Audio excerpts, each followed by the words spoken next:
You could be skinny and still be in danger.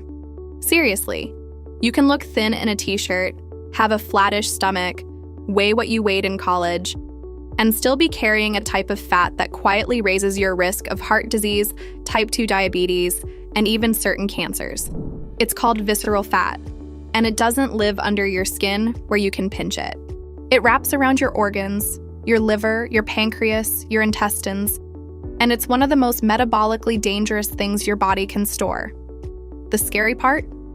You can't always see it from the outside, but by the end of this video, you'll know exactly how to find out if you have it, why it forms in the first place, and the specific science-backed steps to shrink it, starting this week. Here's the thing nobody tells you about belly fat. Not all of it is created equal.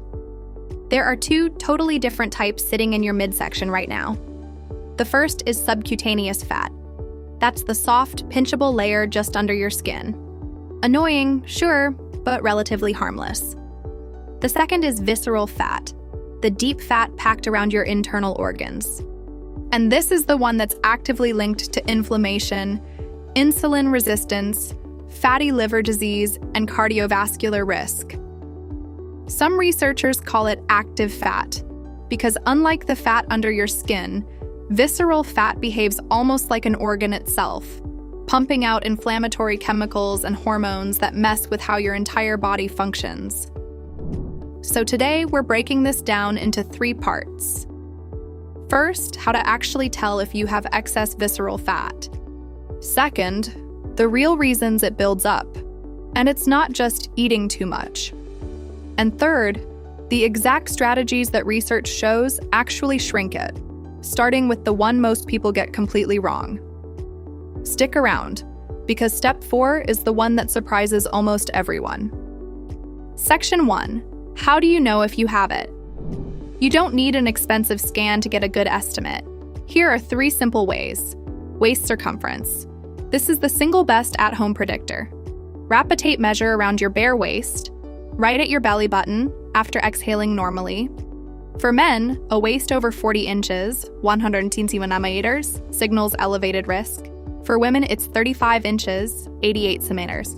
This matters more than your weight or even your BMI, because 2 people can weigh the same amount and have totally different amounts of visceral fat.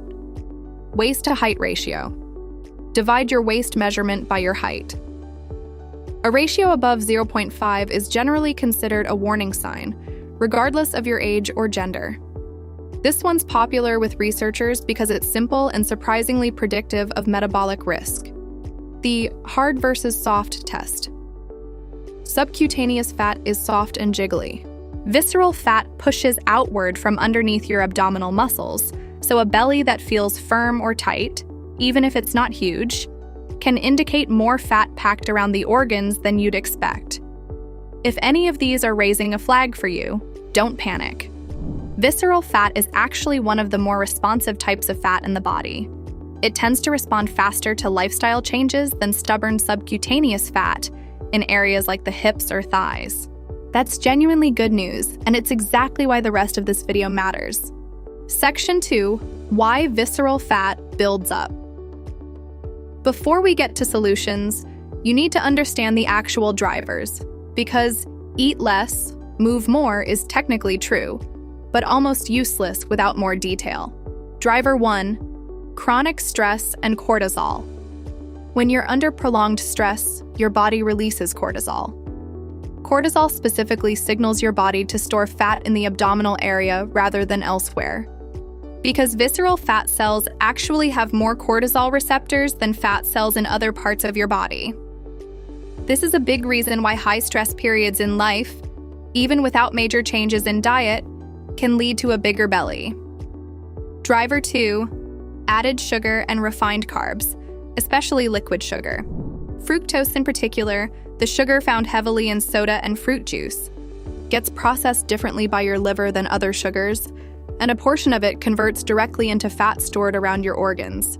This is different from fat gained from whole food carbohydrates, which is part of why 2 people eating the same number of calories can end up with very different amounts of visceral fat.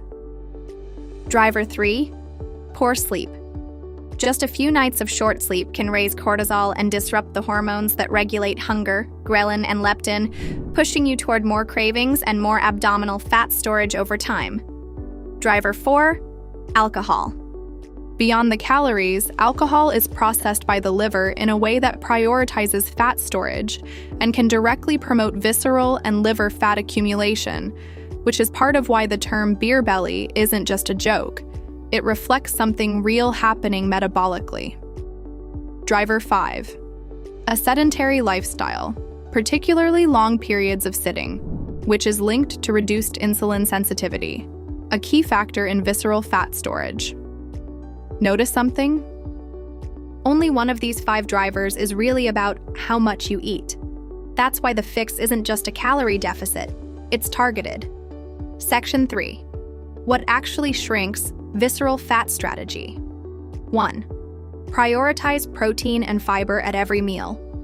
Protein keeps you full and preserves muscle during fat loss, which matters because muscle helps regulate blood sugar, a key factor in visceral fat. Fiber, especially soluble fiber found in oats, beans, and vegetables, has been shown in research to specifically correlate with lower visceral fat over time, likely because it slows digestion, feeds beneficial gut bacteria, and reduces the insulin spikes that promote fat storage around organs. Strategy 2. Cut liquid sugar first, not all carbs. You don't need to go keto. The highest leverage change is eliminating sugar-sweetened beverages, soda, sweetened coffee drinks, juice, because of that direct fructose to visceral fat pathway we just covered. This single change, without altering anything else, has been shown to meaningfully reduce visceral fat in clinical studies. Strategy 3. Do both cardio and resistance training, but understand their different roles. Aerobic exercise, especially at a moderate to vigorous intensity, has repeatedly been shown to reduce visceral fat even without significant weight loss. This is a critical point. Your scale might barely move while your visceral fat drops meaningfully, because you're losing dangerous internal fat while potentially gaining muscle. A practical target: aim for at least 150 minutes of moderate cardio per week, or roughly 75 minutes of more vigorous activity, plus 2 to 3 resistance sessions. Strategy 4. Fix your sleep. This is the one people skip. This is the step most people ignore, and it might be the most important one. Getting consistently under 6 to 7 hours of sleep sabotages the hormonal environment your body needs to lose visceral fat, regardless of how clean your diet is. Improving sleep quality alone, without changing diet or exercise, has been associated with reductions in visceral fat in research settings. If you're doing everything else right and not seeing results, look at your sleep before you look at your diet. If this helped you understand what's actually happening in your body, subscribe for more evidence-based health breakdowns. And let me know in the comments which of these 6 strategies you're starting with first. I read everyone.